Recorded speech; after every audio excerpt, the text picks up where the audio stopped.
Everyone, hope you're fine and doing well. In this video, I will tell you about the Wi-Fi not working problem in your device OnePlus Nord CE2. Before starting the video, if you are new to my channel, do subscribe and press the bell icon.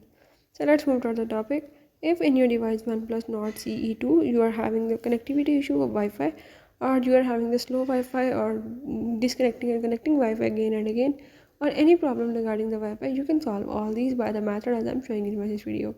So follow the steps and watch the complete video, and let's solve the Wi-Fi issue in your device.